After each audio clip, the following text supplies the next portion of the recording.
Mesdames, Messieurs, amis téléspectateurs, bonjour. Où que vous soyez en ce moment en train de nous regarder, sachez que vous êtes sur Évangélique TV, la chaîne qui met Dieu au cœur de votre vie. Bienvenue dans votre émission Mon histoire, mon ministère. Nous sommes toujours au Togo, à la découverte des serviteurs et servantes de Dieu. Ce jour, nous sommes avec une des moindres, en tout cas.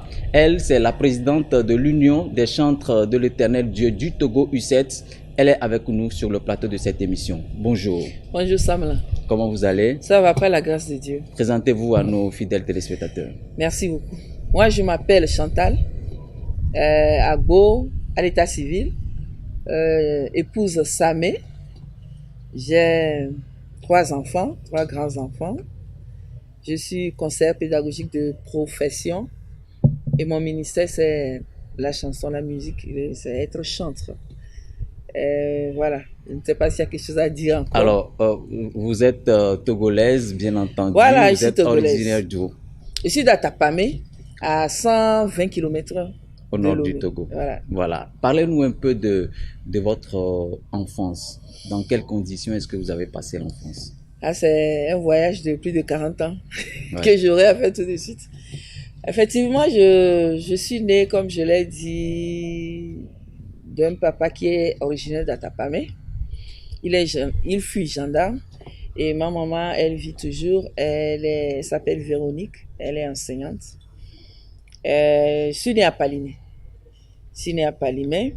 Mon papa a été muté sur Dapaon, et là où j'ai fait le collège, et après nous sommes revenus à Palimé et pour terminer mon cursus scolaire secondaire. Donc j'ai eu mon bac et après je suis allée à l'université et j'ai fait l'anthropologie. J'ai eu ma licence et après j'ai passé le concours des jardinières d'enfants. Je suis actuellement conseillère pédagogique auprès des enseignants du primaire et du préscolaire. Mon enfance, et par rapport à mes souvenirs, c'est bien déroulé. J'ai vécu avec mes 2 parents, mon papa et ma maman. Mais bon, c'est une enfance que j'ai dû gérer parce que j'avais beaucoup de demi-frères, j'avais beaucoup de demi-sœurs. Nous sommes 11 et moi j'étais au milieu. Donc, je devais gérer ceux qui étaient plus âgés que moi et ceux qui étaient moins âgés que moi. Ça n'a pas été facile parce que ma maman, elle est fille de catéchiste. Et donc, elle connaît le Seigneur et elle essaie de nous éduquer par rapport à la parole de Dieu. Donc, il y a des tabous, par exemple, on n'a pas le droit d'insulter, on n'a pas le droit de dire des gros mots. Mais elle arrivait à nous gérer, nous qui sommes ses enfants. Elle en avait 4. Mais c'est difficile de gérer l'autre partie. Ce qui fait qu'il y avait 2 sortes d'éducation. Des gens qui ont la latitude, qui ont la liberté de faire ce qu'ils veulent. Et nous qui ne pouvons pas faire ce que nous voulons. Nous n'avons pas le droit de sortir, d'aller en boîte, tout ça. Moi-même, j'étais toujours dans ma chambre parce que je ne voulais pas de problème d'histoire. En sortant, il se peut que quelqu'un te lance un mot et quand tu réponds, c'est maman qui réagit, etc., etc. Et c'est dans cette ambiance que j'ai vécu jusqu'à l'âge de 14 ans où j'ai commencé par plus m'intéresser à la parole de Dieu.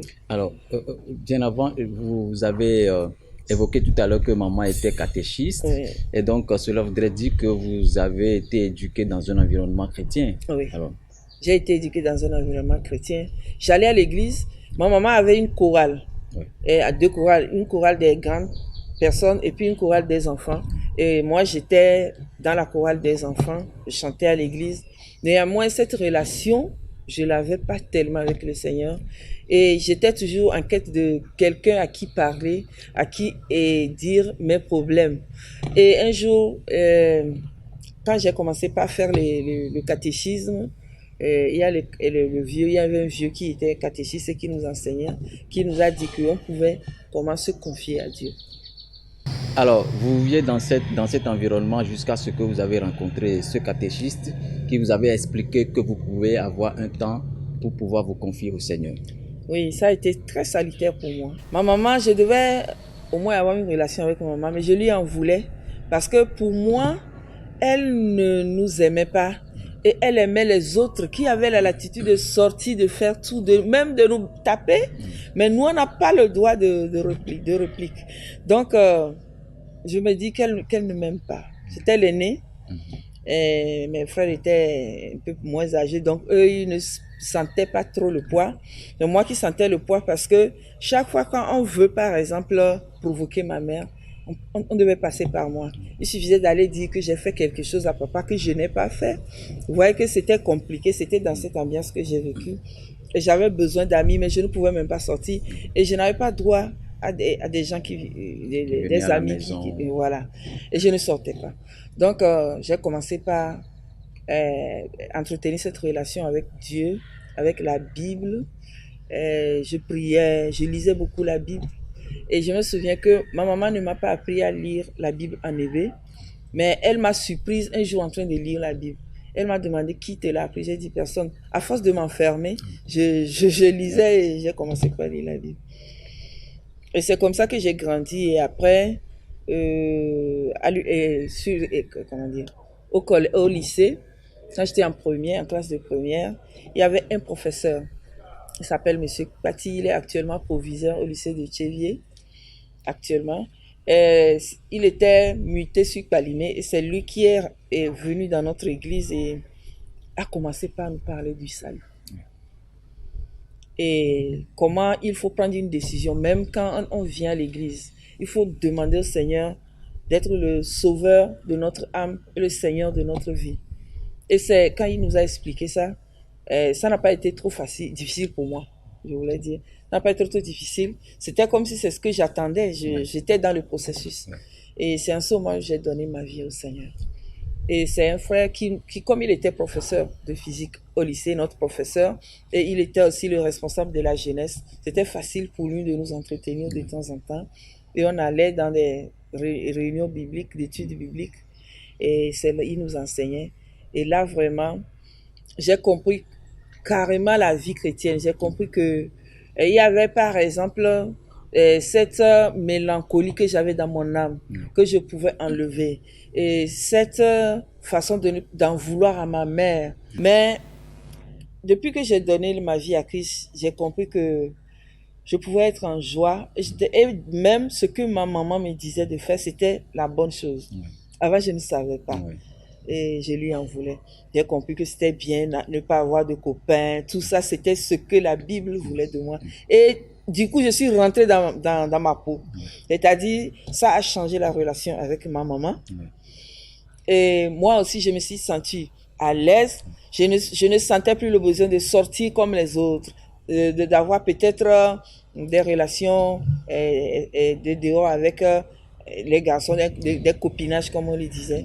Et je me suis sentie à l'aise. Alors, depuis que vous avez reçu le Seigneur jusqu'à ce jour, est-ce que vous pouvez nous parler un tout petit peu des grands moments, les moments forts que vous avez entretenus avec le Seigneur, les expériences que vous avez vécues avec le Seigneur? À l'école, pendant les récréations, on allait évangéliser. Quand les autres prenaient leur temps pour manger, nous, on évangélisait. Et les gens nous connaissaient à l'école comme ces gens-là qui adorent Jésus. Et moi-même, je me souviens, on m'appelait pasteuse. On m'appelait pasteuse parce que si tu me vois parler avec quelqu'un, c'est de l'évangile. C'était une passion pour moi. Et chaque fois, j'amenais les collègues à recevoir Christ comme ça, quoi. Même dans la cour, je le faisais sans honte. Et à ce moment, je croyais même que parler de quelque chose qui ne soit pas lié à Dieu était un péché. C'était comme ça que je pensais. Donc, je ne parlais même pas, je ne faisais pas. Et c'était des moments que j'ai beaucoup aimé. Des moments où des fois, on se retrouvait pour chanter. On se retrouvait pour lire la Bible. On se retrouvait pour communier. Donc, nous avons ces moments-là, nous ont marqué et ont créé notre identité chrétienne. Et puis, c'était une fierté pour moi au fait d'être chrétienne. Je me souviens qu'il y a un professeur mon procès de philo en terminale, qui chaque fois était obligé de m'envoyer des provocations, c'est de dire des choses pour que les gens se moquent de moi. Il m'appelait même bougie, que moi j'étais une bougie vélée, quoi. J'étais une bougie, parce que c'est les bougies dans les églises catholiques, etc. Et les gens se moquaient de moi. Mais ça a formé en moi une différence, une identité qui m'a aidé lorsque j'étais sur le campus à ne pas avoir trop de soucis. Parce que j'étais sur le campus, quand les autres couraient après les gros taux, les jeunes hommes, moi je n'ai pas senti ce besoin. J'étais moi-même et j'ai intégré très tôt l'église évangélique, le groupe biblique de l'université GBU, où je suis secrétaire et puis responsable du groupe musical. Et là aussi, c'était des expériences. On ne s'ennuyait pas. Quand on n'était pas en classe, on constituait des groupes, on n'était pas dans les amphis, on constituait des groupes pour aller évangéliser. Et comme j'étais la responsable du groupe musical, je devais être toujours là aux réunions pour conduire la louange, etc. Et les gens se moquaient de nous, mais c'était plutôt une fierté pour nous de souffrir à cause de Christ. Et je me souviens, il y a des moments où on ne trouvait même pas à manger, parce qu'on n'avait pas quelqu'un pour nous aider par rapport à nos amis qui avaient des gros taux. Mais souffrir pour la cause de Christ était pour nous une gloire. On est honoré de souffrir pour la cause de Christ. Je me souviens qu'il m'arrivait des fois que je fasse 2-3 jours. Et j'ai transformé ça en jeûne. J'ai transformé ça en jeûne en attendant que mes parents m'envoient de l'argent, parce qu'avant, il n'y avait pas de téléphone. Quand tu n'as pas de moyens, quand l'argent finit, tu ne peux que te déplacer, ou bien quelqu'un viendra, il n'y a pas de téléphone, etc. Donc, et nous, on se disait, on n'a pas le droit d'aller chercher quelque chose ailleurs. Alors, nous marquons une pause dans cette émission. Nous allons à la découverte d'une vidéo de la chanteuse Chanebel et nous revenons juste après.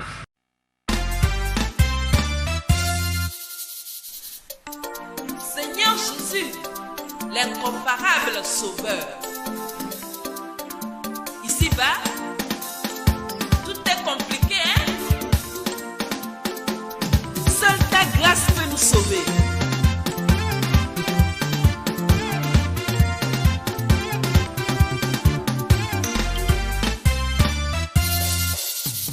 Ta grâce me suffit, c'est ce dont j'ai besoin.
Sinon, celui-là qui est mort à la croix et qui a vaincu Satan, il est assis à la droite de Dieu.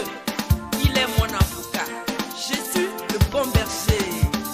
Oh Jésus, tu es le bon berger. Oh, voilà pourquoi je n'ai peur de rien. Oh, tu me diriges et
Retour sur le plateau de cette émission. Je rappelle que nous sommes toujours sur Évangélique TV dans l'émission Mon Histoire, Mon Ministère et nous échangeons aujourd'hui avec la chantre Chaneben du Togo. Parlez des épreuves que vous avez eues à traverser en tant que chrétienne. Ah oui, merci beaucoup. En tant que chrétienne, les épreuves que j'ai traversées, je ne les ai pas vues comme épreuves au fait. Les gens voyaient que je souffrais, mais pour moi, j'étais une gloire. C'est-à-dire, j'étais honorée de souffrir pour la cause de Christ. Et la première épreuve, peut-être si je veux le dire, c'est le manque de moyens. Le manque de moyens parce que j'étais obligée de vivre comme ça, je l'ai choisi et j'ai assumé. Donc, comme jeune fille, normalement, je devais avoir tout ce qu'il faut pour m'épanouir, mais je ne l'ai pas eu quand j'étais jeune fille. Je ne l'ai pas eu. Je pouvais avoir que 3 chaussures, 2 chaussures, et puis acheter des habits de 200, 100 francs. Et c'est vrai, je n'étais pas comme les autres, les gens se moquaient de moi. Mais pour moi, ce n'est pas... Pour eux, c'est une épreuve, pour moi, ce n'est pas une épreuve. Et peut-être parlons du fait, quand je suis devenue chantre, c'est vrai, je chantais, ma maman chantait, je composais, tout le monde composait, et ma maman était pianiste, mon frère pianiste, trompettiste, etc. Il y avait ça, mais je n'avais pas programmé être chanteur, artiste. C'est-à-dire, je me contentais déjà de ce qui se passait, ce que je faisais à l'église, et ça me suffisait. Mais il s'est fait que, entre-temps, de temps en temps, je sentais l'appel de Dieu. Quelque chose qui me dit, tes morceaux ou bien tes paroles, tout ce que tu entends de moi, mets ça sous forme de mélodie et chante pour moi. Avant, j'étais responsable du groupe musical. J'ai été même président de la jeunesse de la chorale de mon église. Je chantais très bien. Mais comme je n'avais pas projeté de devenir chantre, entre-temps, quand je me suis mariée, j'ai abandonné. Et quand j'ai abandonné, c'est en ce moment que le Seigneur me disait, il faut que tu chantes. Et finalement, j'ai compris que je devais le faire. L'appel était si pressant que je devais le faire. Et quand j'ai commencé par vouloir aller au studio, j'ai constaté que ma voix n'était pas au rendez-vous. Et j'ai dit non, je ne vais pas chanter. Je ne vais pas chanter parce que faut que j'attende un temps. Et le Seigneur m'a dit, il ne s'agit pas de toi, de ce que moi j'ai dit. Moi j'ai dit, c'est le moment d'aller au studio. Tu iras au studio et tu vas chanter pour moi. Je suis allée au studio. Et quand j'ai commencé par poser ma voix, tout ça, je sentais comme j'étais artiste. Je sentais que ce n'était pas ça. Mais le Seigneur me dit, c'est le moment. Il fallait choisir entre ce que Dieu dit et ce que moi je pense. Ça a été un peu difficile pour moi. Et finalement, j'étais obligée de penser, de choisir ce que le Seigneur a fait. Et j'étais allée au studio, j'ai fait sortir l'album.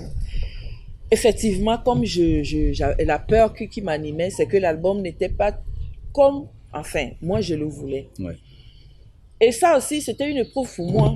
C'était une épreuve pour moi parce que c'était comme si Dieu m'avait donné un bébé qui n'était pas beau, que je devais traîner. Et quand je suis parmi les gens, je savais que mon bébé n'est pas joli comme les autres bébés. Mais je devais chanter. Et c'est en ce moment où j'ai compris quoi? Qu'il faut que je m'oublie pour que le Seigneur soit révélé. Mais ce qui m'étonne, c'est que chaque fois quand je chante, les gens apprécient. Pas tous, mais des gens viennent me dire, ah, ce que tu as dit dans la parole de Dieu. Et je me disais, ah Seigneur, là, si les gens sont impactés, ça me suffit. Et voilà la première épreuve. Ça a été un peu dur pour moi. Un peu dur pour moi. C'est peut-être que les gens ne comprendront pas, mais quand tu as été musicien ou musicienne et qu'il faut maintenant sortir quelque chose que tu ne sens pas être à la hauteur, c'est un peu difficile. Et là, Dieu m'a montré quoi? Souffre à cause de moi. Et ce n'est pas... Quand j'étais avec les autres étaient sûrs d'eux.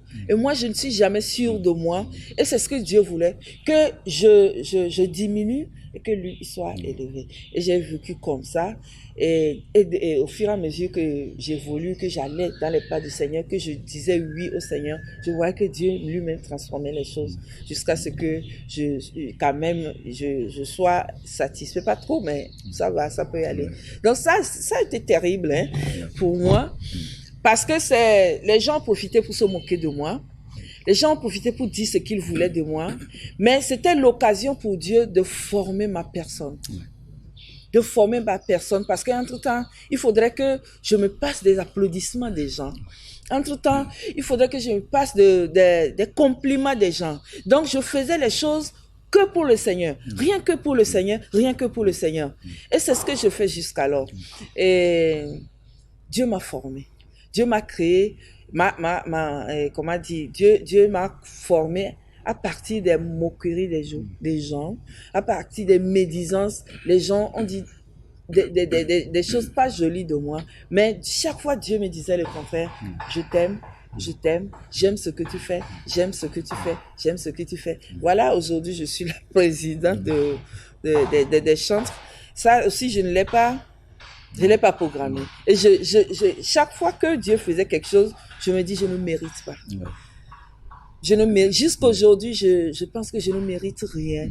Peut-être que d'autres pensent qu'ils savent chanter, c'est pourquoi les gens les applaudissent. Mais moi, les gens m'applaudissent parce que c'est l'appel de Dieu pour ma vie. Je ne mérite rien. C'est pourquoi je chante. Ta grâce me suffit, c'est ce dont j'ai besoin. Je n'ai besoin que la grâce de Dieu, la grâce de Dieu. Je n'ai pas besoin de quoi? Que les gens me complimentent. Je n'ai pas besoin que les gens apprécient ce que je fais, mais j'ai besoin d'être attaché à la grâce de Dieu et pour pouvoir recevoir réconfort, amour et puis satisfaction. Alors, ta grâce me suffit, la chanson que vous avez fredonnée tout à l'heure, c'était sur votre quatrième album? Oui, c'était sur le second album. Ouais. Oui, j'en ai 4 actuellement. Je me rappelle que c'est une chanson qui vraiment a fait bouger les nations, que ce soit au Togo, que ce soit à l'extérieur, une chanson qui continue toujours par impacter la vie des nations ici au Togo. Du premier, deuxième, troisième, quatrième album aujourd'hui, quel est le bilan qu'on peut faire de votre parcours? Le bilan est grand parce que Dieu a fait des exploits à travers mes œuvres. De nature, mes œuvres, quand vous écoutez mes chansons, c'est surtout des messages d'évangélisation. C'est des messages d'évangélisation. Donc, ces messages ont, enfin, si je veux m'en tenir au témoignage des gens, ces messages ont permis à des gens de prendre des décisions, d'être plus attachés à Christ et d'aimer le Seigneur plus que jamais. Et je crois que ça c'est ma vie. Si Dieu peut faire de moi comment on peut dire, un vase d'honneur, j'en serai honoré.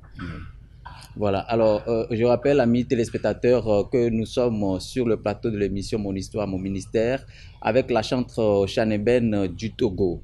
Alors, vous avez 4 albums, vous avez de l'expérience, vous avez quand même un certain nombre de parcours. Parlez-nous un peu des projets de votre actualité, des projets à court, à long terme. Qu'est-ce qu'on peut en savoir? Et mes projets maintenant, c'est sortir mon 5e album en octobre prochain. Voilà, je suis en train de suis en studio, en train de préparer le 5e album qui va sortir. Et voilà, c'est ça mon projet. Et après, je compte plus rentrer dans la production des artistes, des chantres. Plus dans la production qu'être sur le podium. Voilà. Alors, vous l'aviez dit, entre-temps, vous êtes la présidente des chantres du Togo. Oui. L'association s'appelle U7, Union des chantres de l'Éternel Dieu du Togo. Parlez-nous un peu de ce regroupement.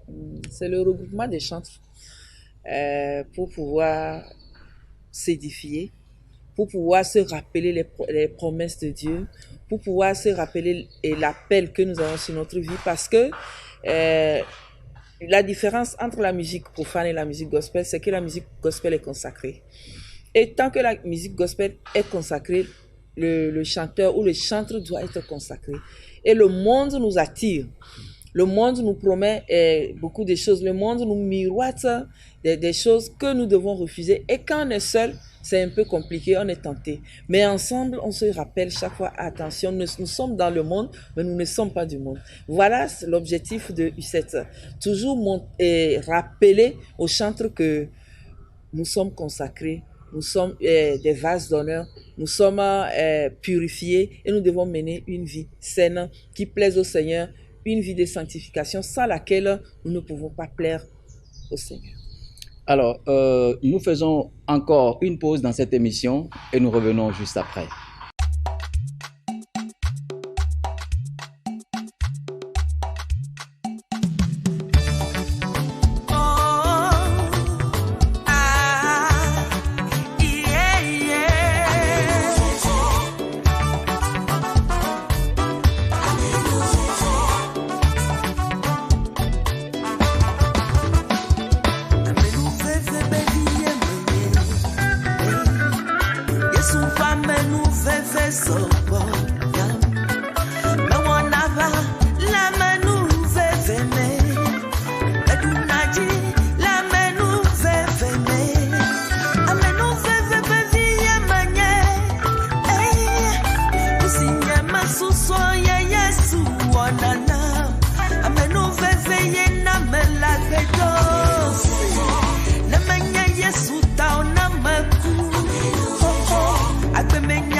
Retour au plateau de l'émission Mon Histoire, Mon Ministère, toujours avec la chantre Chanebel du Togo. Nous savons que vous êtes chantre, vous êtes présidente de l'Union des artistes chrétiens du Togo, vous êtes enseignante et vous êtes femme au foyer. Ça fait beaucoup de choses à la fois et nous savons que vous avez un mari. Quel message ou quel apport ou quel rôle votre mari joue aujourd'hui dans votre ministère? Merci beaucoup. Je dis généralement que j'ai deux hommes qui impactent ma vie. C'est mon pasteur et mon mari. Mon mari a été un soutien parce que j'ai commencé par chanter après le mariage. Donc, si peut-être il n'avait pas été d'accord avec moi, je ne serais pas ce que je suis actuellement. Il m'a soutenu. C'est lui qui a produit et qui m'a toujours produit du premier album jusqu'à maintenant. Et je lui dis merci. Et je remercie le Seigneur de m'avoir donné un tel homme. Et c'est grâce à lui que j'ai grandi et que je continue pas à grandir en Christ. Parce que si je n'avais pas un mari chrétien, un mari qui me soutenait, je ne sais vraiment pas comment serait mon ministère. Donc, papa, merci beaucoup. Je suis très fière de toi comme mari et père de mes enfants. et je t'aime. Et comme on le dit toujours, je t'aimerai toujours. Je l'ai dit il y a 23 ans, 24 ans. Je l'ai dit à l'église et je continuerai par le dire. Tu es une bénédiction pour moi. Et Dieu fera que moi aussi je serai une bénédiction pour toi à vie. Alors, nous sommes pratiquement arrivés à la fin de cette émission. Quel message de fin avez-vous à l'endroit des chantres qui nous suivent actuellement dans cette émission, des chants du Togo ou des autres pays d'Afrique et du monde entier? Quel message avez-vous particulièrement à leur endroit? Pour les chants, j'aimerais dire que chaque fois nous disons que le Seigneur nous a choisis, nous sommes honorés, mais que cet appel nous amène au ciel. Parce que nous risquons, si nous devenons distraits par le monde, de faire comme le monde. C'est très facile pour le chanteur de faire comme l'artiste qui n'est pas chrétien. Et ça entache notre ministère. Donc, à chaque fois, nous devons nous rappeler que nous sommes dans le monde, mais nous ne sommes pas du monde. Nous sommes consacrés, notre voix est consacrée, notre vie est consacrée. Et puis, c'est ce que Dieu dit de nous qui est l'essentiel et non ce que Dieu et les gens disent de nous. Parce qu'on peut nous applaudir, le monde entier peut nous applaudir, mais est-ce que Dieu nous applaudit? Est-ce que Dieu t'applaudit? C'est l'essentiel. Donc ce que nous avons à faire ne dépend pas de ce que les gens pensent de nous, mais ce que nous sommes réellement et ce que Dieu fait à travers nous. Ne rentrons pas trop dans le monde, quel que soit ce que le monde nous propose, quelle que soit la popularité que le monde nous propose, s'il vous plaît. Lorsque nous avons commencé ce ministère, c'est parce que Dieu nous a dit quelque chose. Tenons à ce que Dieu nous a dit depuis le début et continuons, fonçons. Même si nous devenons des stars, nous ne sommes pas devant Dieu, nous ne sommes que des petits-enfants. Et nous resterons des petits-enfants. Et que la parole de Dieu soit notre leitmotiv, soit notre guide. Et que tout ce que nous faisons soit guidé par la parole et l'amour. Parce que sans la parole, sans l'amour, sans le Saint-Esprit, tout ce que nous ferons sera peine vaine. Bien, merci beaucoup Madame Chaneben d'avoir partagé ce moment avec nous. Merci de nous avoir reçus chez vous aujourd'hui. Ça a été un plaisir de partager ces moments avec vous. Merci à Évangile TV. Vous êtes une télé que nous apprécions beaucoup. Que le Seigneur vous donne toute la force de continuer comme ça. La moisson est grande, mais il y a peu d'ouvriers. Que le Seigneur vous donne toutes les provisions possibles pour pouvoir travailler. Soyez bénis. Shalom.